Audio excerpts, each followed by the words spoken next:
नमस्कार, मैं दीक्षा Sharma Indus chapel hospital की ओर से आप सभी का स्वागत करती हूँ हमारे इस FP लाइव सेशन में। जैसा कि आप सभी जानते हैं, आज वर्ल्ड मेंस्ट्रुअल हाइजीन डे है और इस पर चर्चा के लिए हम जुड़ने जा रहे हैं हमारे इंडस चैपल हॉस्पिटल के दो renowned gynaecologist doctor Pratibha Verma ji and doctor Mamta ma'am का। हेलो मैम, आपका स्वागत है हमारे इस FP लाइव सेशन में। तो मैम, जैसा कि आपको पता है कि आज वर्ल्ड मेंस्ट्रुअल हाइजीन डे है, तो इस पर डिस्कशन के लिए हमने कुछ कॉमन टॉपिक्स लिए हैं जो कि विमेन हाइजीन से रिलेटेड है। तो आगे सेशन स्टार्ट करते हैं। तो मैम मैं आपसे पहला क्वेश्चन पूछना चाहूँगी कि ये जो वर्ल्ड मेंस्ट्रुअल हाइजीन डे है ये क्या है और इसे 20th मई को ही क्यों सेलिब्रेट किया जाता है? आपका पहला क्वेश्चन, जो वर्ल्ड मेंस्ट्रुअल हाइजीन डे है इसको मनाने के पीछे आइडिया ये है कि इससे मेंस्ट्रुएशन से जुड़े हुए जो मिथ्स हैं, टेबूज हैं, जो भ्रांतियां हैं समाज में, तो उसको हम चेंज कर सकें, उसके बारे में जो विचारधारा है लोगों की उसको बदल सकें और पर्टिकुलरली गर्ल्स और फीमेल्स में और सोसाइटी में इसके लिए जागरूकता क्रिएट कर सकें, जिससे कि जो मेंस्ट्रुएशन है उसको स्वच्छता से डील करा जा सके। Menstruation is not a problem but unhygienic menstruation is a problem. दूसरा, 28 मई ही क्यों चुना, 28/5? क्योंकि जो एक एवरेज जो मेंस्ट्रुअल साइकिल होता है वुमन में वो 28 डेज का होता है रफली, इसलिए उसको 28 डेट के लिए चुना है। और 5 because woman or a girl menstruates for 5 days, on an average 5 days के आसपास ब्लीडिंग होता है, इसलिए 28/5 या 28 मई का दिवस चुना है। ओके मैम, मेरा अगला क्वेश्चन आपसे है कि ये जो डे है मेंस्ट्रुअल हाइजीन डे, इसकी इंपॉर्टेंस क्या है हमारी लाइफ में, क्या वैल्यू रखता है हमारे लिए? जैसे प्रतिभा मैम ने कहा, मेंस्ट्रुअल हाइजीन डे बेसिकली जैसे hygiene during menstrual period in girls, but अब इसके अलावा इसमें सिर्फ अपन को क्लीनिनेस या हाइजीन ही नहीं, जैसे उन्होंने बताया कि जो टैबूज हैं हमारे सोसाइटी में बहुत सारे मिथ जुड़े हुए हैं। आज के टाइम पे भी इतना डेवलप हम लोग कर चुके हैं, इतने आगे बढ़ चुके हैं, स्टिल लोग बाग इस टाइम पे लड़कियों को किचन में जाना अलाउ नहीं करते, उनको अलग से सोना मजबूर करते हैं, पूजा में अलाउ नहीं करते। वो लोग इसको अभी भी एक ऐसा टॉपिक मानते हैं कि वो बहुत ही गलत चीज़ है, गंदी चीज़ है, खुलकर बात करना पसंद नहीं करते इसके बारे में। तो इस डे को इसीलिए चुना गया है कि इससे कम से कम हम लोग सोसाइटी में लोगों को अवेयर कर सकें, इस पर खुलकर बात कर सकें, चर्चा कर सकें, क्योंकि ये ना सिर्फ हाइजीन और इन्फेक्शन, उसके अलावा गर्ल्स के अंदर जो अपनी स्कूल अटेंडेंस है वो भी इस टाइम पे देखा गया है 10 to 15% कम हो जाती है। That is because of lack of healthy and like clean environment, like जो टॉयलेट्स वगैरह हैं गर्ल्स के स्कूल में अलग से होने चाहिए, प्रॉपर डिस्पोजेबल की फैसिलिटीज होनी चाहिए, जो आज भी हमारे रूरल एरियाज में नहीं है। तो बेसिक मोटो जो इस डे का होता है, apart from explaining the awareness about cleanliness, hygiene in periods, उसके अलावा लोगों को इसके बारे में अपन खुलकर बात कर सकें, इसकी इम्पोर्टेंस समझा सकें, सोसाइटी में इसके रिलेशन में जो भी हम डेवलपमेंट कर सकते हैं वो हम कर सकें। Okay, thank you ma'am. हम जैसे कि मैं जानना चाहूँगी, जो लोग जो फीमेल्स मेंस्ट्रुअल हाइजीन फॉलो नहीं करती तो उन्हें किन प्रॉब्लम्स का सामना करना पड़ता है? बहुत ही अच्छा क्वेश्चन है। देखिए, नॉर्मली जब मेंस्ट्रुएशन होता है, जो मासिक के जो 4-5 दिन होते हैं, उस समय इन्फेक्शन होने के चांसेस ज़्यादा होते हैं। नॉर्मली क्या होता है, वेजाइना या योनि का जो पीएच है वो कम रहता है, टुवर्ड्स एसिडिक पीएच रहता है, और उसमें कुछ नॉर्मल कीटाणु जिसको हम बैक्टीरियल फ्लोरा बोलते हैं वो होते हैं, जो कि नॉर्मल केस में इन्फेक्शन प्रिवेंट करने में मदद करते हैं। मेंस्ट्रुएशन के दौरान इन्फेक्शन के चांसेस वैसे ही ज़्यादा होते हैं क्योंकि जो यूट्राइन कैनाल है वो ओपन होती है, उसमें से ब्लीडिंग हो रहा होता है, मॉइस्चर या नमी ज़्यादा होती है, इन सब चीज़ों से कीटाणु ज़्यादा पनपते हैं। तो यदि उस समय इसका स्वच्छता का ध्यान नहीं रखा जाए तो बैक्टीरियल इन्फेक्शन हो सकते हैं, जो कि जेनिटल ट्रैक्ट से होते हुए ऊपर तक जा सकते हैं, क्योंकि योनि के ऊपर यूट्रस होता है, उससे जुड़ी हुई 2 फैलोपियन ट्यूब्स होती हैं और ओवरीज होती हैं। तो यदि कंटिन्यूस इन्फेक्शन रहेगा और कोई स्वच्छता का ध्यान नहीं रखेगा तो पूरे जेनिटल ट्रैक्ट में या पूरे प्रजनन तंत्र में इन्फेक्शन हो सकता है, और यदि लॉन्ग टर्म रहे तो PID या पेल्विक इन्फ्लेमेटरी डिसीज और उससे इनफर्टिलिटी तक कर सकता है किसी गर्ल्स में आगे जाकर। इसी तरह और बैक्टीरियल इन्फेक्शन हो सकते हैं, यूरिनरी इन्फेक्शन हो सकते हैं, वो भी यदि प्रॉब्लम रहेगा तो किडनी में उसका असर हो सकता है। नमी की वजह से फंगल इन्फेक्शन ज़्यादा हो सकते हैं और इसकी प्रॉब्लम जिसको कि हम डर्मेटाइटिस कहते हैं वो हो जाती है, क्योंकि मॉइस्चर की वजह से यदि साफ सफाई नहीं रखी जाएगी तो स्किन जो है उसमें स्वेलिंग आ जाती है, इचिंग, रैशेस हो जाते हैं, ब्लिस्टर्स हो जाते हैं कई बार। तो इसलिए ये जो है इसमें साफ सफाई का ध्यान रखना बहुत ज़रूरी है ताकि ये सारी बीमारियाँ उसमें नहीं। मैम जैसे कि पीरियड्स के दौरान मेनली किन चीज़ों का ध्यान रखना चाहिए हमें, ऐसे क्या क्या स्टेप्स हो सकते हैं, क्या चीज़ें होती हैं जो हमें कंसीडर करनी चाहिए? पीरियड्स के दौरान जैसे कि मैम ने कहा कि there are high chances of infection, तो अपन को सबसे इंपॉर्टेंट तो है क्लीनिंगनेस का ध्यान रखना चाहिए। जैसे कि अपने टॉयलेट्स हैं, वॉशरूम हैं, वो बिल्कुल क्लीन रखने चाहिए। They should be separate dustbin, proper disposable के लिए, पैड्स के लिए डिस्पोज ऑफ करने के लिए, बिकॉज जो पैड्स होते हैं इनका disposal time is very very long. ये डीकम्पोज बहुत लंबे टाइम, यहाँ तक कहा जाता है कि 500 ईयर्स लग जाते हैं इनको डीकम्पोज होने में। तो it is a big source of infection and a pollution in our environment. तो इसका प्रॉपर डिस्पोजल होना चाहिए, इसमें सेपरेट डस्टबिन वगैरह हो, नीट एंड क्लीन टॉयलेट्स हो। उसके अलावा रेगुलर पैड चेंज। आजकल जैसे नए नए एड्स आ रहे हैं कि आप 8 to 10 आवर्स तक पैड्स को यूज़ कर सकते हैं, and it is very common. आजकल गर्ल्स अपने जैसे कॉलेजेस में जाती हैं, वर्किंग होती हैं, तो बार बार चेंज करने की ज़रूरत ना पड़े, इसके लिए अल्ट्रा वाले ना पैड्स वगैरह यूज़ करना। But this is not good for hygiene purpose. Ideally अपन को पैड्स हमेशा 3 to 4 आवर में चेंज होना चाहिए, क्योंकि चाहे आपका पैड पूरा सॉइल हुआ हो या नहीं हुआ हो, व्हेन इट इज़ यूज, अगर वो प्रोलॉन्ग टाइम से यूज़ होता है तो वो खुद ही एक सोर्स ऑफ इन्फेक्शन बन जाता है because of moisture and because of wetness. तो it should be change every 3 to 4 hourly. उसके अलावा कॉटन बेस्ड पैड्स ज़्यादा यूज़ करने चाहिए बिकॉज वो ज़्यादा सोक करते हैं as compare to synthetic based pads. And उसमें अपन को डाइट का बहुत ध्यान रखना चाहिए। Hydration should be proper. इससे उल्टा होता है, गर्ल्स को आइसोलेट कर दिया जाता है, तो they don't eat properly, they don't take liquids properly, उसके कारण से और उनको वीकनेस आके they become more prone to infection. तो इन 2-3 चीज़ों का अपन अच्छे से ध्यान रखना चाहिए। मैम वैसे क्या डिफरेंट ऑप्शंस अवेलेबल हैं for girls during their menses? इसमें 3-4 तरीके के ऑप्शंस हैं। जैसे ट्रेडिशनली क्लॉथ्स यूज़ करते हैं, कोई सा भी घर का कपड़ा यूज़ किया जा सकता है जो कि साफ हो, कॉटन का हो, सिंथेटिक ना हो। उसको आप रीयूज भी कर सकते हैं, उसको आप धो के भी उसमें काम में ले सकते हैं। लेकिन उसमें बहुत इंपॉर्टेंट चीज़ जो ध्यान रखने की है कि उसकी साफ सफाई का बहुत ज़्यादा ध्यान रखना पड़ेगा। उसको या फिर से यूज़ करें तो प्रॉपरली उसको साबुन या सोडा से धो के और उसको धूप में सुखाना बहुत जरूरी। कड़क धूप एक डिसइंफेक्टेंट का काम करती है। लेकिन नॉर्मली क्या होता है कि ऐसे कपड़ों को छुप के सुखाया जाता है, ओपनली नहीं सुखाया जाता है। तो ऐसा करने से जिसमें मॉइस्चर रह जाएगा, कीटाणु नहीं मरेंगे, तो फिर से वो सोर्स ऑफ इन्फेक्शन का काम करेंगे। दूसरा, बाजार में बहुत सारे सैनिटरी नैपकिन्स और पैड्स आते हैं जो कि आजकल तो बहुत ही जो कि पेंटी पे चिपकाए जा सकते हैं, उसमें विंग्स होते हैं, तो उससे कि गर्ल्स को काफ़ी कंफर्टेबल रहता है, वो यूज़ कर सकते हैं जैसा डॉक्टर ममता ने कहा। लेकिन उसको वही है कि एटलीस्ट 6 आवर्स तो आपको चेंज करना ही, फ्रिक्वेंटली चेंज करना बहुत ज़रूरी है। तीसरा, इसमें टेम्पून्स आते हैं। टेम्पून्स कॉटन रोल्स होते हैं और उसमें एक एप्लीकेटर होता है, तो उसको जो है गर्ल्स या फीमेल्स वेजाइना के अंदर डाल सकते हैं एप्लीकेटर की मदद से। फिर एप्लीकेटर आप बाहर निकाल के डस्टबिन में डाल दीजिए। उसमें भी यही है कि एवरी 4 to 6 आवर्स उसकी अच्छी एब्जॉर्बिंग कैपेसिटी होती है। लेकिन उसका यह फायदा है कि लड़कियों को ये नहीं लगेगा कि उन्होंने कोई पैड यूज़ किया है, तो उनको मॉइस्चर नहीं होगा और जो स्किन की जो प्रॉब्लम्स है वो नहीं होगी, उनको कंफर्टेबल फील होता है। बट उसमें एक बहुत इंपॉर्टेंट चीज़ ध्यान रखना है कि कभी उसको अंदर डाल के by the end of the menstruation 6-7 दिन पे उसको कहीं भूल न जाए। हालांकि उसमें अब जो नए हैं उसमें स्प्रिंग्स आती है जिससे कि आपको पता लगे कि कुछ अंदर है। पहले ऐसा होता था, जो बहुत पहले कुछ टेम्पून्स आते थे, कई बार फीमेल्स अंदर रख के उसको भूल जाती थी, क्योंकि आपको पता ही नहीं चलता है कि आपने कोई पैड यूज़ करा है। उससे कई बार बहुत ही सीवियर इन्फेक्शन, जिसको हम टॉक्सिक शॉक सिंड्रोम कहते हैं, उसकी कोई पैटर्न इन्फेक्शन हो सकता है, वो होता है। तो इस चीज़ का आपको ध्यान रखना है।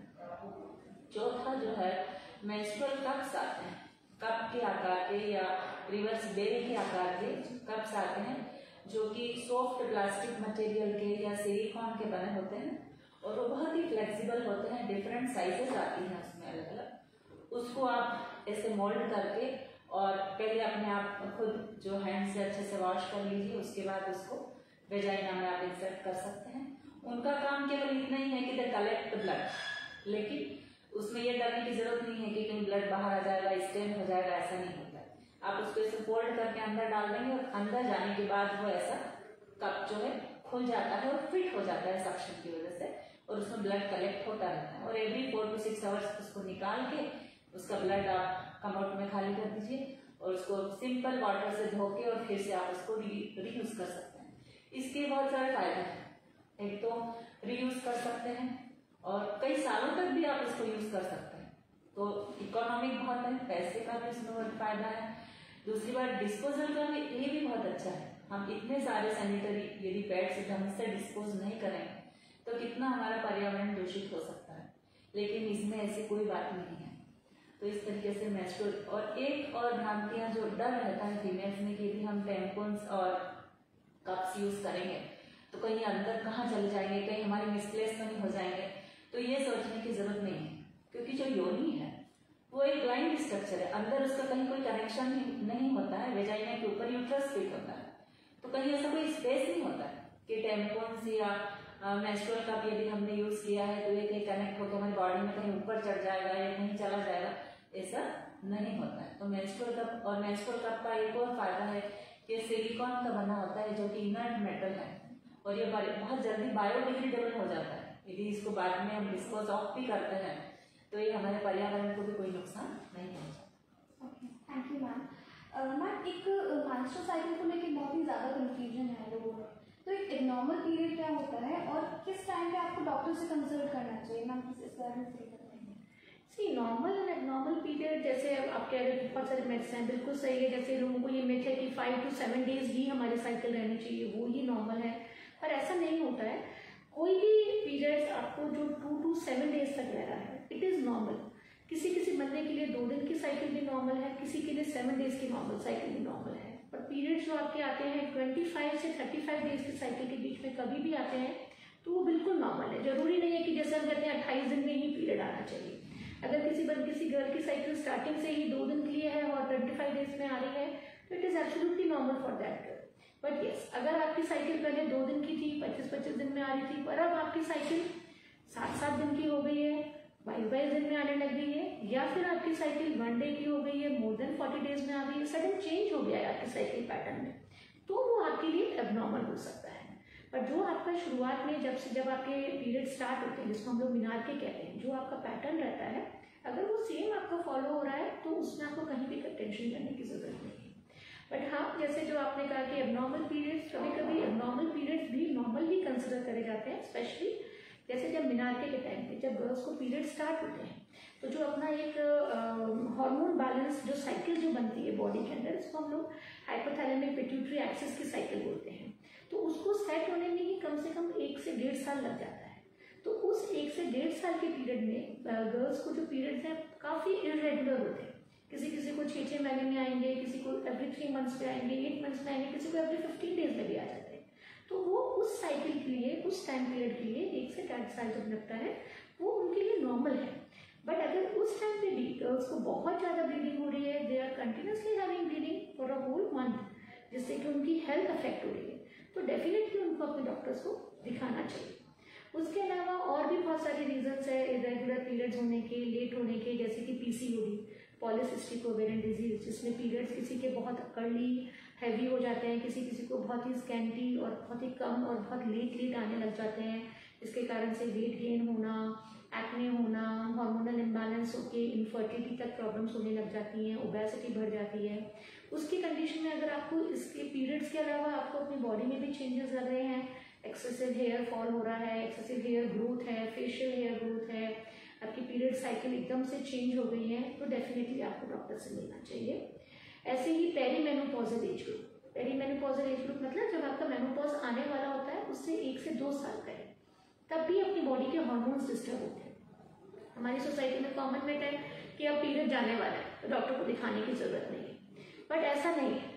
जब आपके पीरियड जाने वाले होते हैं तो धीरे धीरे पीरियड्स आपके लेट हो जाते हैं, कम होने लग जाते हैं। पर अगर आपको पीरियड्स कंटिन्यू आ रहे हैं, बहुत ज़्यादा आ रहे हैं, बहुत अर्ली रह रहे हैं, हैवी है तो आपको अपने डॉक्टर से कंसल्ट करना ही करना है, क्योंकि सिर्फ एक पेरीमेनोपॉजल हार्मोन डिस्टर्बेंस के अलावा और भी बहुत सारे रीज़न होते हैं, जैसे फाइब्रॉइड है, एबनॉर्मल अंदर की लाइनिंग भर जाना, यूट्रस की लाइनिंग एबनॉर्मल भर जाना जो आगे तक के कैंसर में भी डेवलप हो सकती है, पॉलिप है, अलग तरह के ओवेरियन सिस्ट हैं, सर्विक्स का कार्सिनोमा है, there are hundreds of reason. इसके कारण से आपको इस टाइप की पेरीमेनोपॉजल ब्लीडिंग एबनॉर्मल हो सकती है जब आपके 40s 50s की एज में आप आ रहे हैं, तो उसको आपको नॉर्मल कंसिडर करके अपने घर नहीं बैठना है। आपको वो रह रहा है तो डेफिनेटली आपको डॉक्टर को दिखाना है। फिर एक होता है अपने पोस्ट मेनोपॉजल ब्लीडिंग। मेनोपॉज मतलब जब आपका पीरियड 1 साल के लिए रुक गया है, उसके बाद किसी भी तरह की ब्लीडिंग अगर आपको होती है, चाहे वो 2 दिन के लिए ही हो, चाहे वो 5 दिन के लिए हो, वो एबनॉर्मल है। जब आपके हार्मोन्स बॉडी में एक बार बंद हो गए हैं, 1 साल आपको पीरियड नहीं आया है, मेनोपॉज आ गया है, उसके बाद अगर आपको ब्लीडिंग हो रही है तो आपको अपने डॉक्टर को दिखाना है, क्योंकि वो एक साइन हो सकता है एबनॉर्मल हार्मोन ग्रोथ का, कार्सिनोमा। तो दीज आर द थिंग। अगर आपको मतलब जैसे आपको मैंने बताया कि अगर आपके पीरियड्स स्टार्टिंग से ही जो साइकिल है वो फॉलो हो रहे हैं तो डरने की जरूरत नहीं है, बट ये कुछ फेजेस होते हैं लाइफ के, प्यूबर्टी, अपना perimenopausal, post menopausal, sudden changes in the hormone, ये सब आपकी बॉडी में है जिसके साथ पीरियड अफेक्ट है, तो डेफिनेटली आपको अपने डॉक्टर से मिलना चाहिए। मैम जैसे कि अगर डायग्नोज हो जाता है कि पीरियड्स इरेगुलर है तो उसके लिए अपने पास फिर क्या ट्रीटमेंट ऑप्शंस अवेलेबल रहते हैं? हाँ, जैसे ही पेशेंट हमारे पास आता है तो पहले तो हम उसकी प्रॉपर हिस्ट्री, उसका सारे सिम्टम्स पूछते हैं कि उसको एग्जैक्टली क्या है, उसका एग्जामिनेशन करते हैं, जनरल एग्जामिनेशन, वेजाइनल एग्जामिनेशन, फिर कुछ उसमें हम टेस्ट की ज़रूरत होती है तो कुछ ब्लड टेस्ट कराए जाते हैं, सोनो इमेजिंग मॉडलिटीज़ हैं लाइक सोनोग्राफी है, CT स्कैन, MRI, जिस चीज़ की भी ज़रूरत है। यूजुअली तो सोनोग्राफी ही सफिशिएंट होती है, पर कुछ एडवांस डिसीजेज में और भी टेस्ट हम करा सकते हैं, और फिर उसके अकॉर्डिंग डायग्नोसिस बनाने के बाद पेशेंट को ट्रीटमेंट दिया जाता है। जैसे हम यदि पेशेंट को मेडिकल प्रॉब्लम है, लाइक उसको कई बार हाइपोथायराइडिज्म डायग्नोस हो जाता है, इस वजह से उसके पीरियड इरेगुलर आ रहे हैं, तो उसको हम हाइपोथायराइडिज्म का ट्रीटमेंट देंगे। डायबिटीज निकलता है तो डायबिटीज की, हाइपरटेंशन है, क्योंकि ये सारी मेडिकल प्रॉब्लम्स भी मेंस्ट्रुएशन को डिस्टर्ब कर सकती हैं। इसी तरह PID, जैसे मैंने आपको पहले बताया था, इन्फेक्शन भी, यदि वेजाइनल इन्फेक्शन है, पेल्विक इन्फ्लेमेटरी डिजीजेस हैं, ये भी आपके पीरियड को इरेगुलर कर सकती है, तो अकॉर्डिंगली उसकी एंटीबायोटिक और जो है ट्रीटमेंट हम उसको देते हैं। लेकिन अब जैसे डॉक्टर ममता ने कहा PCOD करके पेशेंट आती है, PCOD यंग गर्ल्स में भी हो सकता है, फीमेल्स में भी हो सकता है। इसमें अधिकतर हार्मोनल डिस्टर्बेंस होता है, पेशेंट को पीरियड पेशेंट इरेगुलर हो जाते हैं, जल्दी भी आ सकते हैं, लेकिन अधिकतर केसेस में यदि फैटी पर्टिकुलरली ओबेसिटी वाली वुमन है या गर्ल्स हैं तो उसमें पीरियड लेट आते हैं, 2-2 3-3 महीने में आते हैं। कई बार फिर उसको ब्लीडिंग कम होती है, कई बार फिर कंटिन्यूस हो जाती है, इरेगुलर हो जाती है। यदि हार्मोनल डिस्टर्बेंस की वजह से हो रहा है तो फिर हम उसमें साइक्लिक हार्मोनल थेरेपी देते हैं। उसमें अलग अलग तरीके की थेरापीज होती हैं, प्रोजेस्टेरॉन हार्मोन होता है या कंबाइंड पिल्स होती है, एस्ट्रोजन प्रोजेस्टेरॉन पिल्स होती हैं, वो हम उनको 21 डेज के साइकिल्स के हिसाब से देते हैं। उनके कई फायदे हैं, उससे पेशेंट का एक तो पीरियड रेगुलर हो जाता है, यदि किसी को ब्लीडिंग बहुत ज़्यादा हो रही है तो ब्लीडिंग भी उसकी कम हो जाती है, नॉर्मल उसमें हो जाती है। और ये ओरल कॉन्ट्रासेप्टिव पिल्स होती हैं, तो इसमें ये भी फायदा है कि यदि कोई मैरिड वुमन है और वो यदि अभी बच्चा नहीं चाहती तो उसको एक साथ 2 फायदे होते हैं, उसका साइकिल भी रेगुलर हो जाता है और उस समय वो जो पिल्स हैं वो एज ए कॉन्ट्रासेप्टिव भी काम करती है। इसी तरह PCOD में यदि पेशेंट को एक्सेसिव हेयर ग्रोथ है तो उसका ट्रीटमेंट उसको दे देते हैं। यदि पेशेंट जैसे कि डॉक्टर ममता ने कहा कि पेरीमेनोपॉजल वुमन में बहुत सारी, जैसे कि यूट्रस में कोई गठान हो गई, उसको पेशेंट को भी फाइब्रॉइड है या मान लो कैंसर ही है या पोस्ट मेनोपॉजल ब्लीडिंग है, तो फिर उसमें कई सर्जिकल ट्रीटमेंट भी होते हैं। सर्जिकल ट्रीटमेंट में एक तो एंडोमेट्रियल एब्लेशन होता है, जिसमें यूट्रस की जो अंदर वाली लेयर है उसको रिमूव कर देते हैं।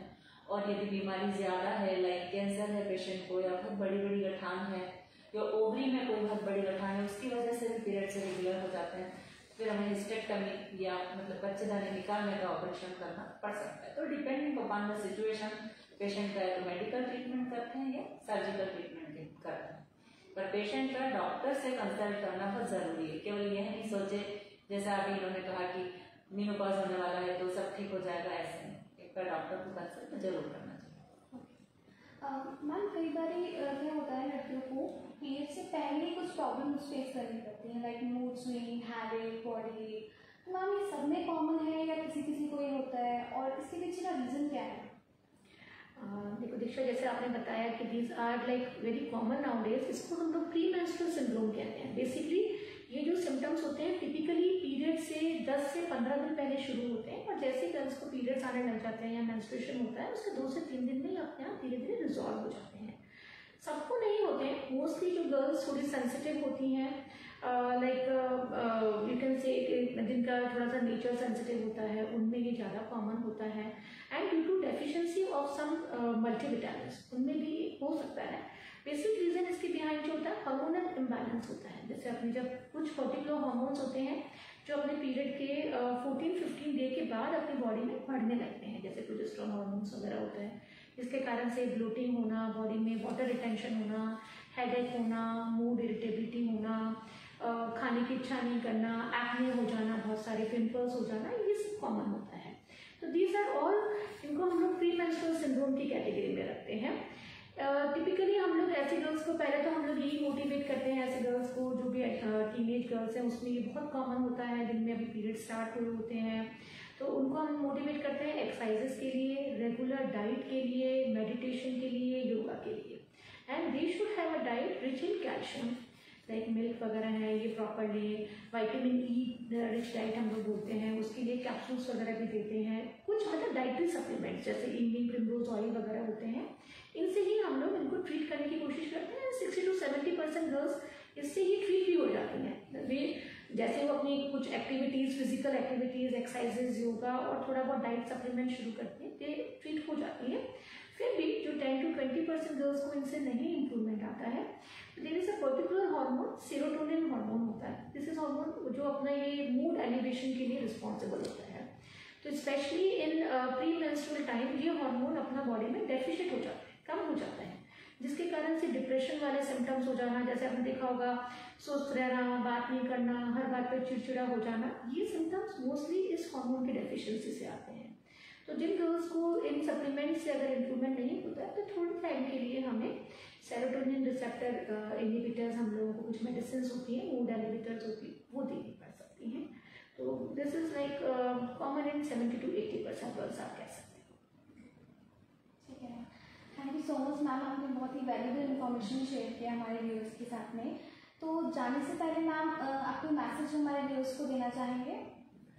मैसेज यही कि मेंस्ट्रुअल हाइजीन डे है तो ये एक तरीके का प्लेटफॉर्म है, इसमें सारे इंडिविजुअल्स, सारी society, government sectors, private sectors, NGOs, social media, आज के दिन और हमेशा भी हम इस चीज़ के लिए अवेयरनेस बनाए रखें कि मेंस्ट्रुअल हाइजीन क्यों ज़रूरी है, और इसके लिए प्रॉपर एजुकेशन और प्रॉपर फैसिलिटीज़ प्रोवाइड करें ताकि एक ऑनगोइंग प्रोसेस चलती रहे, और एक दिन ऐसा आए जब हम मेंस्ट्रुएशन सब लोग खुल के बात कर सकें और इसमें कोई शर्म ना महसूस हो, और इसके लिए पूरा हाइजीन हम ढंग से मेंटेन कर सकें। एक चीज़ और मैं ऐड करना चाहूँगी, स्पेशली मदर्स के लिए, जो हमारी घर की मदर्स होती हैं, ग्रैंड मदर्स होती हैं, उनको अपनी डॉटर्स से इसके बारे में खुलकर बात करनी चाहिए और उनको एजुकेट करना चाहिए। जैसे हमें लगता है 10-11 ईयर्स में, क्योंकि जितनी वो नॉलेज जानकारी दूसरे बच्चों से लेती हैं या अपनी बड़ी फ्रेंड से, दीदी से लेती है, तो उससे उनमें इस चीज़ के बारे में डर बैठ जाता है, तो वो खुलकर कभी बात नहीं करते और उससे डरते हैं। बीइंग अ मदर, अगर हम उसको बारे में अच्छे से बताएंगे कि ये कोई डरने की चीज़ नहीं है, ये एक नॉर्मल फिजियोलॉजिकल चेंज है आपकी बॉडी का, जो सब में होता है, जो आपकी एक आपका साइन है towards your maturity, towards like now you are growing up, तो वो उसको बहुत लाइटली लेंगी और उसको समझ पाएंगी और अच्छे से अपनी हर प्रॉब्लम को अपने पेरेंट्स से पहले डिस्कस करेंगी, तो ही वो डॉक्टर तक पहुंच पाएंगी। बिल्कुल आप सही कह रहे हैं, और इसमें मैं एक चीज़ और ऐड करना चाहूँगी कि पर्टिकुलरली जो अपने बैकवर्ड स्टेट्स हैं उसमें जैसे खुल के नहीं बात करी जाती है राजस्थान में, लेकिन यदि आप केरला में देखें तो वो बिल्कुल एक वहाँ का सबसे ज़्यादा लिटरेसी रेट है, और वहाँ पे इसको एक गर्ल्स का मिनारिटी होता है, तो वहाँ पे वो सेलिब्रेट करते हैं, फंक्शन किया जाता है जब पहली बार किसी लड़की को, ये कितना इम्पोर्टेंस है उसका। यही हमें दिखाना है उनको कि ये गलत चीज़ नहीं हो रही है, ये आपके लिए बहुत अच्छी चीज़ है, this is a normal for being a adult female. तो वो उसको आपसे खुलकर डिस्कस करेंगी, तभी कोई प्रॉब्लम होगी तो अपने पेरेंट्स को बताएंगे, तो ही पेरेंट्स डॉक्टर तक अप्रोच कर पाएंगे। This is very thank you so much ma'am. और उम्मीद है आप लोगों को हमारा सेशन पसंद आया होगा। तो आपका कोई भी क्वेश्चन या क्वेरीज होती है तो आप कमेंट सेक्शन में हमें मेंशन कर सकते हैं, और डिस्क्रिप्शन में हमारा व्हाट्सएप नंबर भी है, तो आप वहाँ भी हमसे कांटेक्ट कर सकते हैं। Thank you so much.